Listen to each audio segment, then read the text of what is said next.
I believe Putin wants to do it. Now, if I thought Putin didn't want, I mean, that's what I do. My whole life is like deals, one big deal.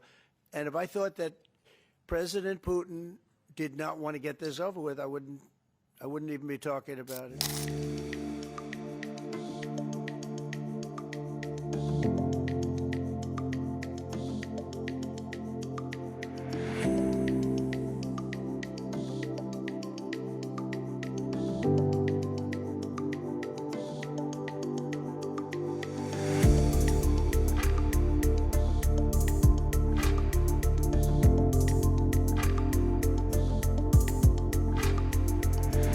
In what was billed by US President Donald Trump as a major push to end the war in Ukraine, his phone call with his Russian counterpart Vladimir Putin on Monday revealed more contrast than consensus, highlighting the deep divide between the two leaders on how to move ahead.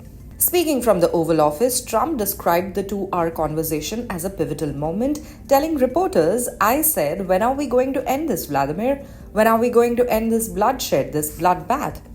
He later took to social media proclaiming the call went very well and that Russia and Ukraine had agreed to immediately start negotiations towards a ceasefire.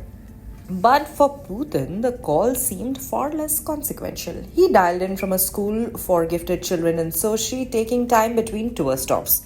He offered no public indication of shifting his stance and described the discussion with Trump as merely meaningful and frank. Notably, he made no mention of any ceasefire agreement and continued to press his demands for ending the conflict on Russia's terms. The split in tone and substance underscored the difficulties Trump faces as he attempts to broker peace in a grinding 3-year war. While Ukraine has agreed to a 30-day ceasefire, Trump has refused and even ramped up missile and drone attacks, including new strikes on Kyiv over the weekend. Trump, who has previously criticized such attacks as counterproductive, made no mention of them after Monday's call.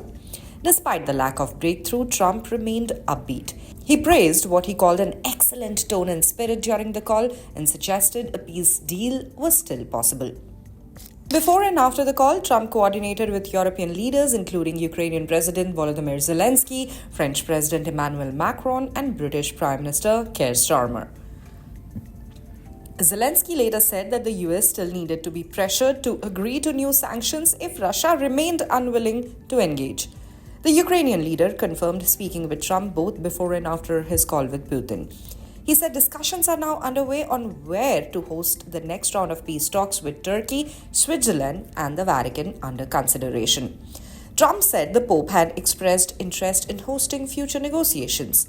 In public comments, Trump did not threaten new penalties against Moscow. Instead, he dangled economic incentives for both Russia and Ukraine if peace is achieved. On Truth Social, he wrote, "There is a tremendous opportunity for Russia to create massive amounts of jobs and wealth. Its potential is unlimited. Ukraine can be a great beneficiary on trade." Though the two presidents spoke for the third time this year, Monday's conversation appeared to leave key questions unanswered.